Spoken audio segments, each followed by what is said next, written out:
Pressure sensor. Ini adalah pressure sensor yang akan kita bahas yang berada di otomotif. Untuk prinsip dari pressure sensor yang sudah kita bahas minggu lalu, bahwasanya pressure sensor itu adalah sensor yang mendeteksi perubahan tekanan dan merubahnya menjadi sinyal listrik atau dalam bentuk tegangan. Nah, aplikasi dari pressure sensor di dunia otomotif itu contohnya ada namanya Magnipol Absolute Pressure Sensor atau MAP. Kemudian yang kedua ada namanya Barometric Pressure Sensor. Yang ketiga Vapor Pressure Sensor dan yang keempat itu adalah Turbocharger Pressure Sensor. Untuk manifold absolute pressure sensor, dia itu akan mendeteksi perubahan tekanan yang berada di dalam intake manifold. Sementara kalau untuk barometric pressure sensor, itu dia akan mendeteksi tekanan atmosfer yang berada di sekitar sensor barometric pressure sensor. Biasanya ini digunakan itu adalah di dekat knalpot biasanya. Nah, kemudian ada lagi namanya vapor pressure sensor. Ini adalah sensor yang mendeteksi tentang sistem evaporatif. Nanti akan kita lihat satu-satu. Kemudian lagi ada namanya turbocharger pressure sensor. Turbocharger pressure sensor itu mirip dia dengan manifold absolute sensor. Itu sama-sama mendeteksi perubahan tekanan yang ada di dalam intake manifold.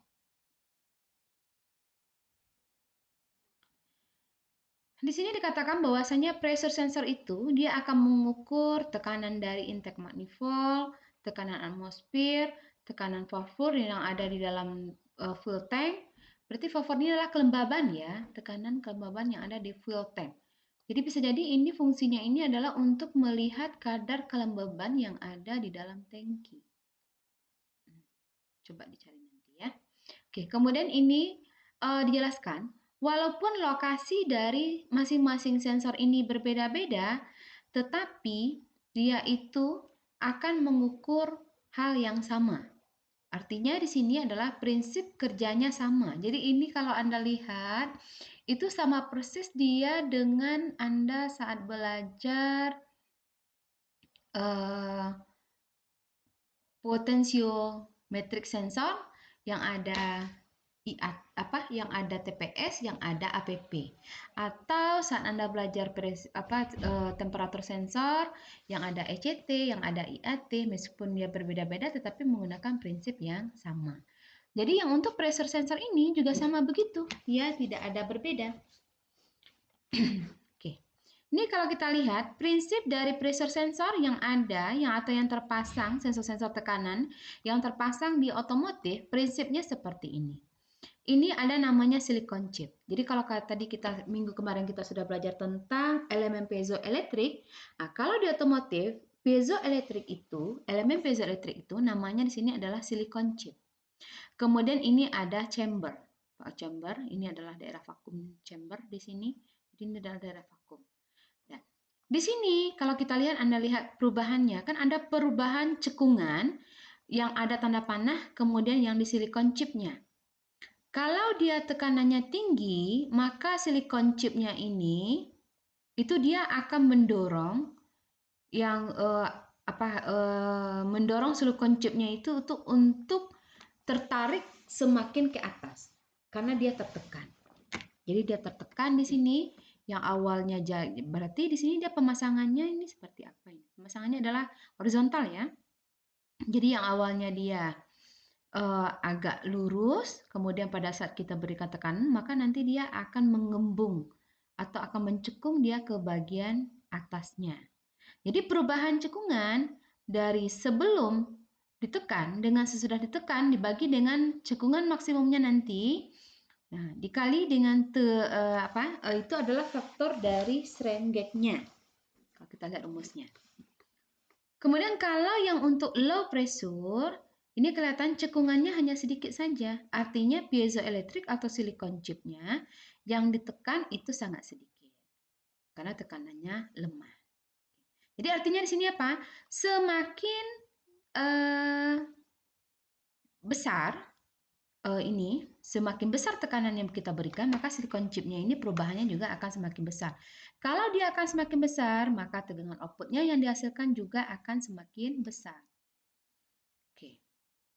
Ini bagian dari MAP. MAP ada namanya vacuum chamber, ada namanya silicon chip, ada namanya intake manifold pressure. Jadi ini adalah yang masuk aliran udaranya. Jadi ini berada adalah di saluran intake. Di saluran intake yang saluran udara yang besar, itu nanti ada kita pasang di sana. Coba Anda perhatikan, kalau perlu Anda lihat di mobil yang ke bengkel atau kalau sempat ke workshop dilihat di sana, itu ada nanti namanya MAP yang terpasang. Tapi ini untuk mobil yang lama ya. Kalau yang untuk sekarang biasanya MAP sudah nggak terpasang lagi. Nah ini kalau kita lihat dari konstruksinya, ini ada manifold, intake manifold pressure, kemudian nanti ada vacuum chambernya. Nah, di dalam vacuum chamber ini ada vacuum chamber, kemudian ini ada silicon chip. Jadi nanti pada saat ditekan, silicon chipnya ini nanti akan mengembang. Nah, ini kalau kita lihat di sini manifold absolute pressure sensor yaitu akan mounted berarti menggunung ya, melengkung ke dalam reference chamber. Ini prinsipnya ya seperti tadi digambar saja Anda lihat itu. Ya. Intake manifold pressure sensor itu dia terhubung dia akan menentukan dari beban engine. Nah, ECU membutuhkan berapa beban engine tersebut dari intake pressure sensor. Nah, kemudian nanti berdasarkan dari sinyal intake pressure sensor ini, nanti ECM atau ECU nanti akan mengkalkulasikan berapa banyak injektor harus menginjeksikan bahan bakar. Kemudian juga ini adalah untuk menentukan itu silinder mana yang pengapian yang ada di kapan pengapian bisa dilakukan di silinder. Jadi yang intake manifold ini fungsinya nanti adalah untuk menentukan berapa banyak nanti bahan bakar yang harus diinjeksikan. Kemudian itu adalah untuk menentukan kapan saatnya silinder ini melakukan pengapian. Di sini MAP sensor itu lokasinya adalah terhubung langsung dia dengan intake manifold atau berada pada bagian atas engine kompartemennya yang terhubung dengan intake manifold atau vacuum hose-nya. Jadi silakan dilihat nanti. Di prinsipnya, kalau prinsip umum sama ya dengan ini MAP tadi. Ini dia.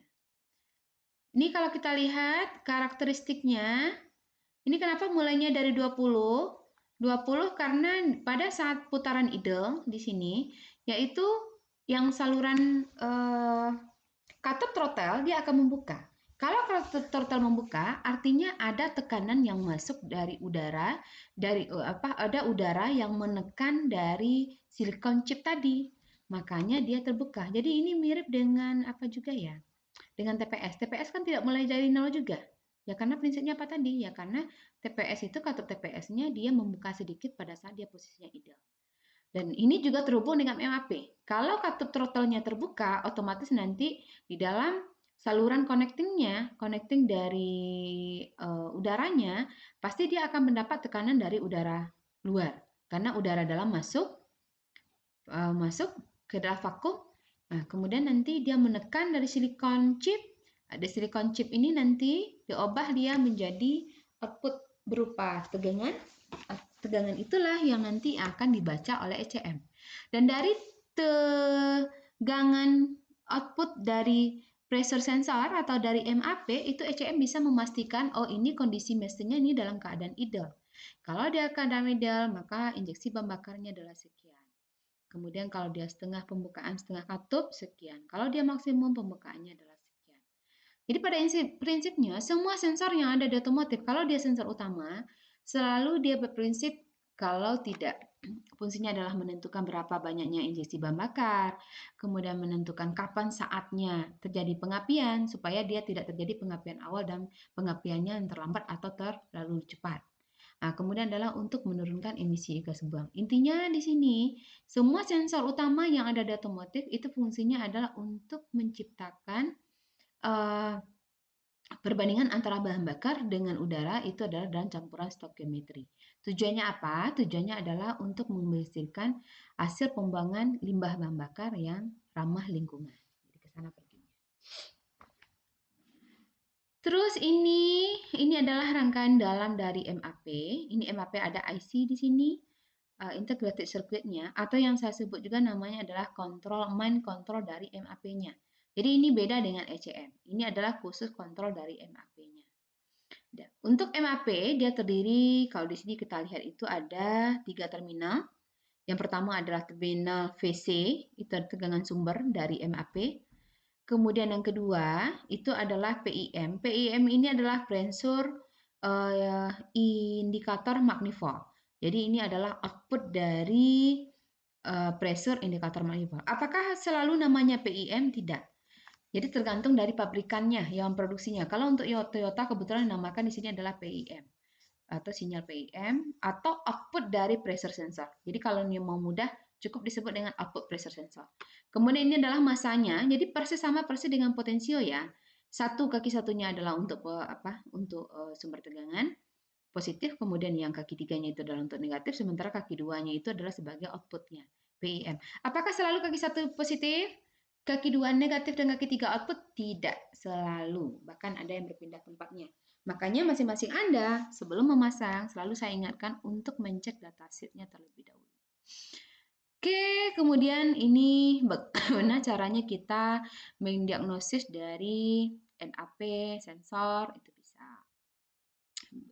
Ini tinggal Anda buka soketnya saja, kemudian nanti dicoba tes, diberikan tekanan, atau dibuka throttle-nya, dijalankan mesinnya keadaan idle, kemudian nanti digas secara stasioner. Nah, itu ada perubahan ya tidak? Ini bisa cek sendiri ya. Kalau yang untuk senior Anda, dia membuat tentang alat pendeteksi pengembang bakar, itu sudah ada. Jadi kita ada alatnya di kampus. Jadi nanti kita tentukan lagi levelnya, kapan kita mau praktek lagi.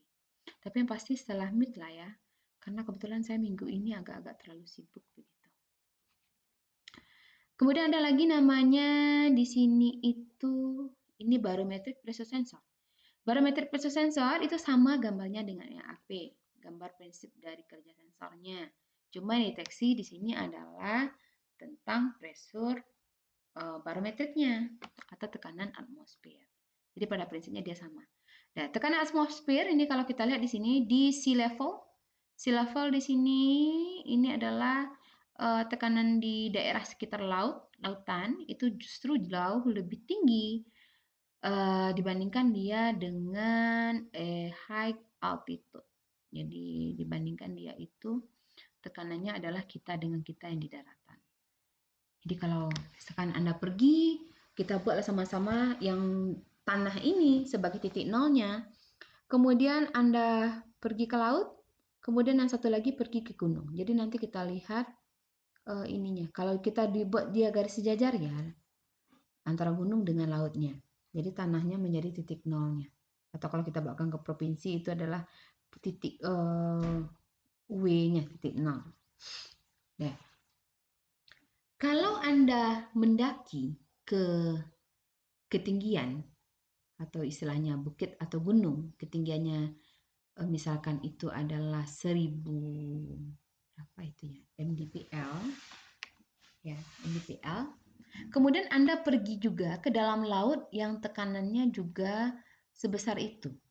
Maka bisa dipastikan nanti kalau Anda pergi ke atas mungkin dia masih akan selamat. Tetapi pada saat Anda pergi ke laut dengan kedalaman yang sama, misalnya sampai ke puncak Merapi, jadi hitunglah tegak lurus itu berapa itu ketinggiannya. Kemudian nanti Anda pergi ke laut dengan sebesar ketinggian Merapi juga, dipastikan Anda nanti di sana akan hancur. Bukan karena nafasnya ya, itu karena tekanan yang di dalam lautnya terlalu besar. Jadi kalau masih Anda ingat, itu ada pesawat Adam Air pada saat mencari pencarian kotak hitam sampai kedalaman yang sudah maksimum alatnya berfungsi itu tidak bisa kedetek karena dia jatuhnya adalah di laut dalam. Jadi pada saat di kedalaman yang belum sampai tanda-tandanya black box-nya itu apapun alat yang kita masukkan di tekanan tersebut dia langsung hancur. Jadi karena tekanan kan hancur. Kenapa dengan tekanan hancur? Logikanya sama dengan Anda tabrakan. Anda tabrakan itu kan Anda benturan. Benturan itu kan berarti adalah memberikan tekanan, memberikan usaha. Memberikan tekanan atau usaha. Jadi kalau tekanannya cukup besar, Anda kan bisa ini apa namanya itu ini ya, hancur ya. Jadi diberikan tekanan, jadi Anda diam, tetapi ada tekanan cukup besar kan hancur Andanya. Begitulah yang terjadi di dalam laut. Jadi laut semakin dalam dia, semakin besarlah tekanannya. Sehingga kalau semakin besar tekanannya, otomatis benda yang dimasukkan ke sana, itu nanti dia akan hancur dengan sendirinya. Jadi kalau yang untuk pencarian black box Adam Air itu hancur, itu sudah metal yang dimasukkan semuanya. Dengan ketebalan sekian dikasih robot untuk mencek, rupanya robotnya pulang nggak ada, karena hancur semuanya. Karena tingginya tekanan atmosfer yang ada di bumi ini. Jadi kalau yang untuk laut itu tekanan atmosfernya jauh lebih tinggi dibandingkan dengan kita yang berada di daratan. Nah, ini fungsinya sama dengan NAP. Jadi tidak perlu kita bahas.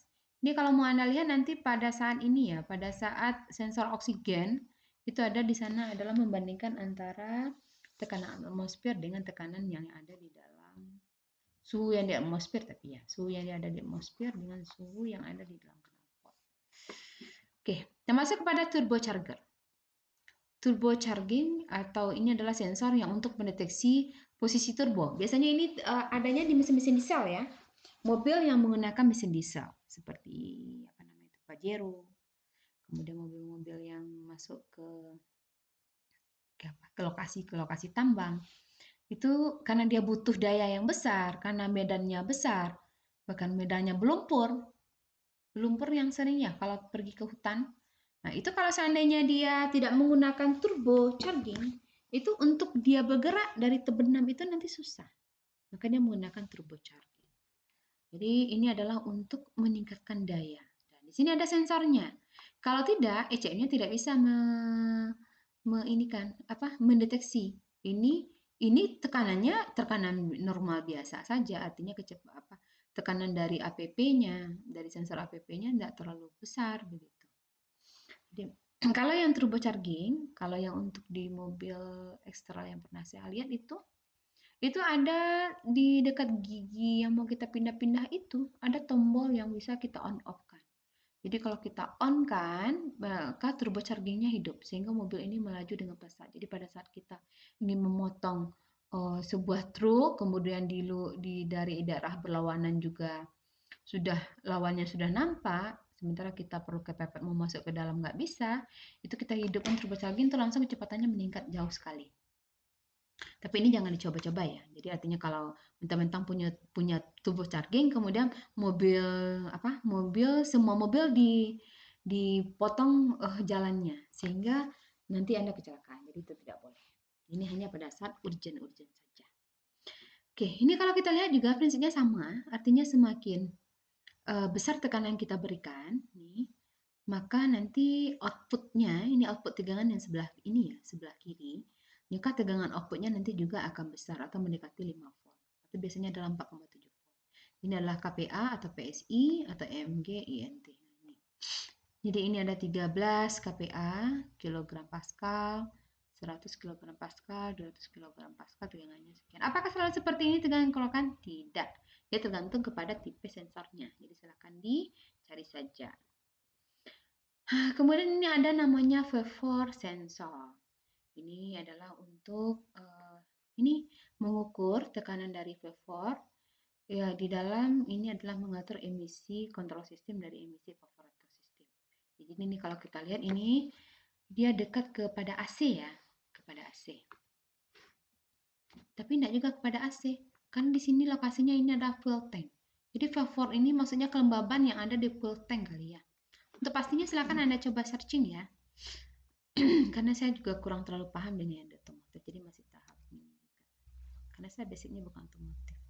Oke, the vapor pressure sensor itu bisa itu lokasinya itu adalah dekat fuel tank atau dekat dari kanister atau di remote location. Untuk vapor sensor operasinya di sini.